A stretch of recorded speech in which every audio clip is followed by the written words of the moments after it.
bien que la communauté marocaine ici en Catalogne sont plus attirés à le Chiraqué, le PSOE espagnol. Alors les idées un petit peu de gauche ici, c'est un petit peu difficile. Alors j'aimerais bien savoir pourquoi PPS Attara. Donc les idées ici. Je sais que moi, ça m'attire plus le gauche que la droite, ça, mais je veux savoir pourquoi l'intérêt de PPS à Catalogne. En Catalogne. Leïla, c'est vraiment une très bonne question. Et la réponse va être un petit peu construite sur le fait de dire que quand on a commencé à créer le PPS en Europe, on a démarré cette idée-là, de dire là où on peut trouver les difficultés, on sait qu'un peu partout en Europe, il y a des difficultés. Parce qu'il y a quelques partis qui se sont installés, qui utilisent la mosquée comme moyen, qui utilisent d'autres méthodes qui ne sont pas toujours agréables. Et souvent, ils sont des partis de droite, comme tu viens de le préciser. Et nous, pour nous, on a commencé par créer des partis, le PPS, un peu partout en Europe. On a fait tout un travail sur l'Allemagne, sur la Hollande, sur la Belgique, la France, l'Italie, et un peu sur l'Espagne. Mais on a créé une fédération. Aujourd'hui, il existe une fédération européenne PPS. Cependant, on s'est senti qu'en Espagne, il y a un manque énorme. Un manque de militants de gauche, des gens qui peuvent être vraiment des volontaires pour changer la vie, des gens qui peuvent porter des idées, des principes. C'est ça qui m'intéresse moi beaucoup, les principes.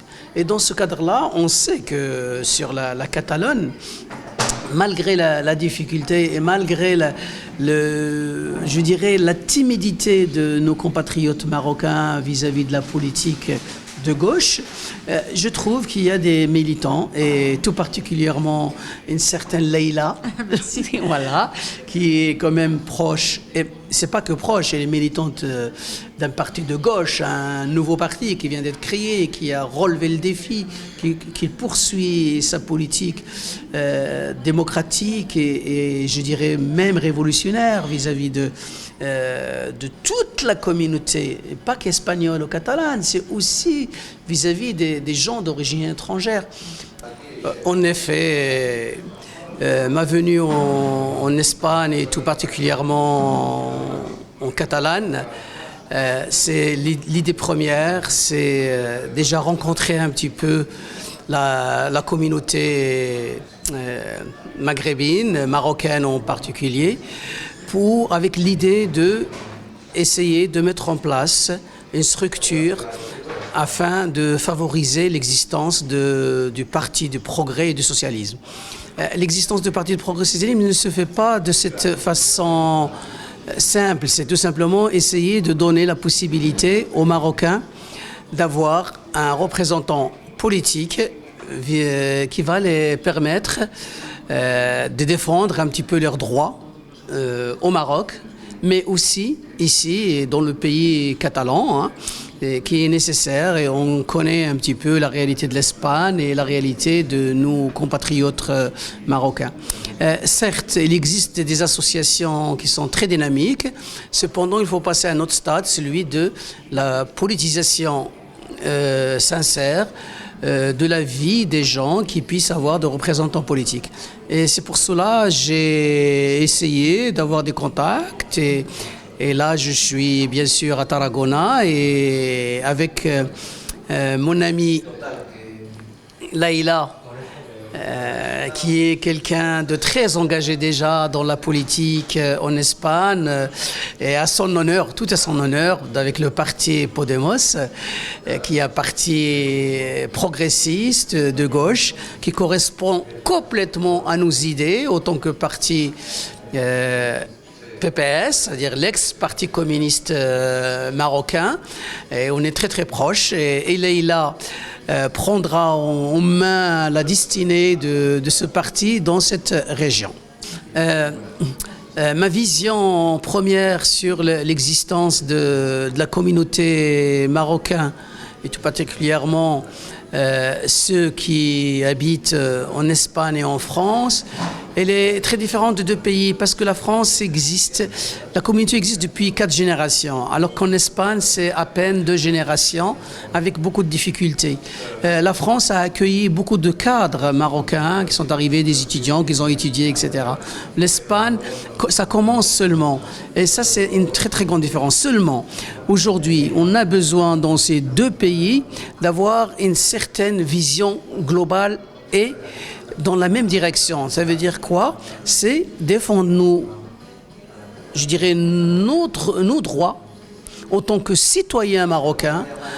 C'est pour ça qu'on fait tout aujourd'hui pour essayer d'apporter au gouvernement, je dirais même au pays, au Maroc, l'idée de dire que nous sommes des citoyens à part entière, ne sommes pas des citoyens de deuxième zone.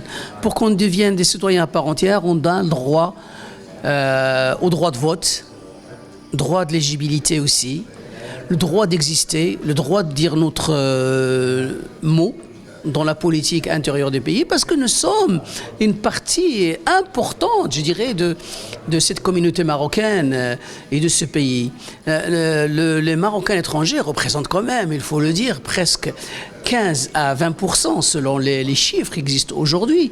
Comment peut-on ignorer ce nombre aussi important, ce nombre qui enrichit le pays par la devise qui fait entrer et par les cadres qui arrivent maintenant à prendre des responsabilités.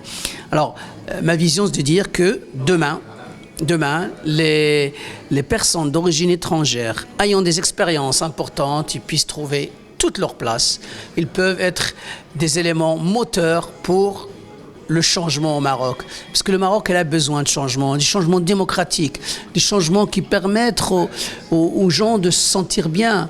Quelqu'un qui a vécu en Espagne, qui a vécu en France, qui a vécu en Belgique, en Allemagne ou en Italie, a une idée autre que celle que ceux qui vivent au pays. Donc, rassemblons les efforts et permettons à ce pays d'avancer grâce aussi à la participation et je dirais à l'expérience des gens qui se trouvent à l'étranger.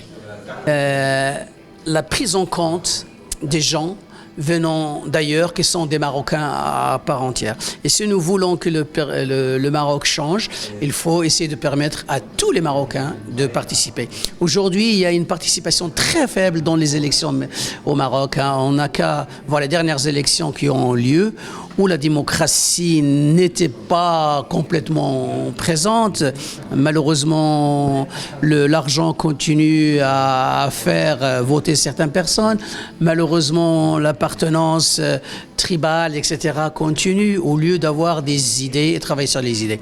C'est pour ça que je dis, nous, au sein de PPS, je le dis, je le répète, en tant que parti, on défend corps et âme l'idée que les Marocains du monde puissent avoir leur participation active dans la vie politique au Maroc. On défend aussi l'idée que le pays doit s'enrichir d'une façon spectaculaire de l'expérience de ceux qui se trouvent à l'étranger aujourd'hui et qui ont acquis des savoirs, et ces savoirs, ils doivent être partagés. Voilà un petit peu ce que je souhaite pour le Maroc. Un Maroc démocratique, un Maroc sans hypocrisie, un Maroc sans corruption, un Maroc libre et un Maroc avec une mentalité moderne et profonde.